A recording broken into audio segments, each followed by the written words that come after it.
Hello viewers, welcome to my YouTube channel learning and support. প্রতিদিনের মতোই আজকেও আমরা আপনাদের জন্য একটি অত্যন্ত গুরুত্বপূর্ণ ভিডিও নিয়ে চলে এসেছি। তো ভিউয়ার্স, জমির বিভিন্ন কাজ কিংবা জমির ট্যাক্স দেওয়া বা বাড়ির ট্যাক্স দেওয়া ইত্যাদি প্রয়োজনীয় কাজ করতে আমাদের জমি বা বাড়ি সহ জমির যে ভ্যালুয়েশনটি সেটি সরকারিভাবে নির্ধারণ করা খুবই গুরুত্বপূর্ণ। তো ভিউয়ার্স, আজকে আমরা আপনাদের এই ভিডিওতে দেখাতে চলেছি কিভাবে আমরা সরকারি উপায় বা সরকারি ওয়েবসাইটের মাধ্যমে আমাদের বাড়ি বা বাড়ি সহ জমির যে ভ্যালুয়েশন আছে বা মার্কেট ভ্যালু আছে সেটি বার করতে পারবো। তো আমি প্রথমে যে কোনো একটি ব্রাউজার ওপেন করে নিয়েছি। ব্রাউজারে সার্চ করতে হবে WB রেজিস্ট্রেশন।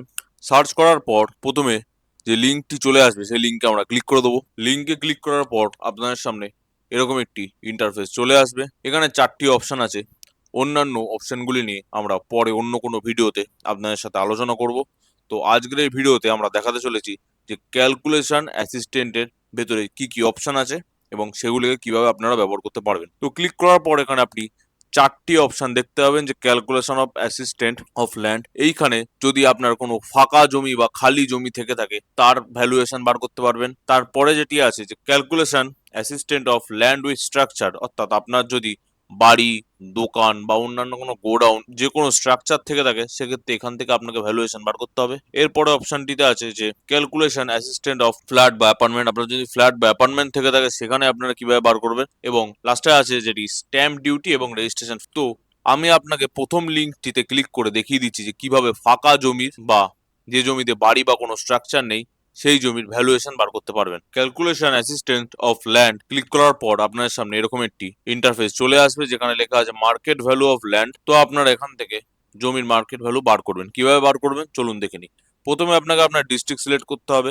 আমি এখানে আমার ডিস্ট্রিক্টটি সিলেক্ট করে নিচ্ছি। এরপরে আছে থানা। তো আপনার যে থানাটি আছে, আপনার লোকাল যে থানা, সেই থানা এখান থেকে আপনি সিলেক্ট করে নেবেন। থানা সিলেক্ট করে নেওয়ার পর এখানে আপনাকে সিলেক্ট করতে হবে লোকাল বডি, অর্থাৎ আপনার মিউনিসিপ্যালিটি এরিয়া নাকি গ্রাম পঞ্চায়েত এরিয়া সেটি আপনাকে সিলেক্ট করতে হবে। সিলেক্ট করার পর এখানে আপনাকে আপনার মৌজা সিলেক্ট করতে হবে। আপনার পর চাওয়া দলিলে আপনি পেয়ে যাবেন যে আপনার মৌজা কি, সেটি দেখে আপনি সিলেক্ট করে নিতে পারবেন। তো মৌজা সিলেক্ট করার পর আপনার যে BLRO অফিস আছে সেটি এখানে দিয়ে দেওয়া হবে। এরপর আপনার গ্রাম পঞ্চায়েতও বসিয়ে দেওয়া হবে। তো আপনি এখান থেকে সিলেক্ট করে নিতে পারেন। এরপর নিচের দিকে চলে আসবেন যেখানে দেওয়া আছে প্লট বা দাগ নম্বর। তো আপনার প্লট চাই দাগ নম্বর দেখে আপনি এটি বসিয়ে নিতে পারবেন।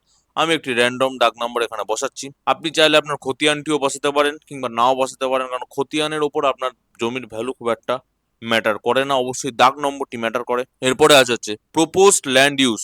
তো আপনার জমিটি কি প্রকারের বা কি কাজের জন্য ব্যবহার করা হয়, বাস্তু হলে বাস্তু, বাগান, দোকান, বাজার, বিভিন্ন এখানে অপশন রয়েছে, আপনারা দেখে নিতে পারেন। দেখে নিয়ে সেটি সার্চ করে বসিয়ে দেবেন। এরপরে আছে নেচার অফ ল্যান্ড। প্রথমেরটি হচ্ছে কি কারণে ব্যবহার করা হয়, কি কাজে ব্যবহার করা হয়। তারপর এটা হচ্ছে নেচার অফ ল্যান্ড, ROR বা আপনার রেকর্ডে কি নাম রয়েছে বা কি প্রকারের জমি রয়েছে সেটি এখানে পুট করে দেবেন। দুটি ভিন্নও থাকতে পারে, কিন্তু সেটি আপনি আপনার পর্চা বা কনভার্সনের কাগজ দেখে বুঝে ফেলতে পারবেন। এরপর আছে জমির পরিমাণ। তো এইখানে আপনি একরেও দিতে পারেন, ডেসিমেল বা শতকেও দিতে পারেন, বিঘাতেও দিতে পারেন, কাঠাতেও দিতে পারেন, ছটাকেও দিতে পারেন, স্কোয়ার ফিটেও দিতে পারেন। তো আপনি এখান থেকে আপনার সুবিধা মতো এটি বসিয়ে নিতে পারেন। আমি এখানে 5 শতকের জমির ভ্যালুয়েশন বার করছি। নিচে আপনাকে আপনার ক্যাপচাটি পুট করে দিতে হবে। অন্যান্য যে অপশনগুলি আছে সেগুলি আপনি দিতেও পারেন, নাও দিতে পারেন, আপনার সুবিধা মতো। আপনি যদি আপনার সমস্ত ইনফরমেশন থেকে থাকে তো আপনি দেবেন, না হলে ফাঁকা রেখে এগিয়ে যাবেন। আমি এখানে ক্যাপচা পুট করে দিচ্ছি। এরপর ডিসপ্লে মার্কেট ভ্যালু অপশনে ক্লিক করছি। তো ডিসপ্লে মার্কেট ভ্যালু অপশনে ক্লিক করার পর আমার এখানে জমির ভ্যালুটি দেখিয়ে দিচ্ছে। তো এই দাগে 5 শতক জমির দাম 20 লাখ টাকা আমায় দেখাচ্ছে। তো আপনারা যেই দাগ নম্বর দেবেন সেই দাগ নম্বর হিসাবে জমির মার্কেট ভ্যালু বা জমির যে ভ্যালু আছে সেটি আপ ডাউন করে। তো অবশ্যই জমির দাগ নম্বরটি এবং পারলে খতিয়ান নম্বরটি ঠিকঠাক বসাবেন। আপনারা যদি কোনো স্ট্রাকচার বা ফ্ল্যাটের ভ্যালুয়েশন কিভাবে বার করতে হয় তা জানতে চান তো এই ভিডিওটি লাইক করে আমাদের চ্যানেল সাবস্ক্রাইব করে দেবেন। আমরা পরবর্তী ভিডিওতে সেই বিষয় নিয়ে আলোচনা করব। ভিডিওটি যদি আপনাদের ভালো লেগে থাকে তাহলে লাইক, শেয়ার এবং আমাদের চ্যানেলটি সাবস্ক্রাইব করে পাশে থাকা বেল আইকনটি অলে সেট করে দেবেন। আশা করি ভিডিওটি বুঝতে আপনাদের কোথাও কোনো অসুবিধা হয়নি। এছাড়াও আপনারা আমাদের স্থায়ী সাইবার ক্যাফে কর জেরক্স সেন্টার থেকে অনলাইন সার্ভিস নিতে পারেন। অনলাইন সার্ভিস নেওয়ার সময় সকাল 10টা থেকে দুপুর 2টো এবং বিকেল 5টা থেকে রাত্রির 8টা। ভিডিওটি সম্পূর্ণ দেখার জন্য ধন্যবাদ।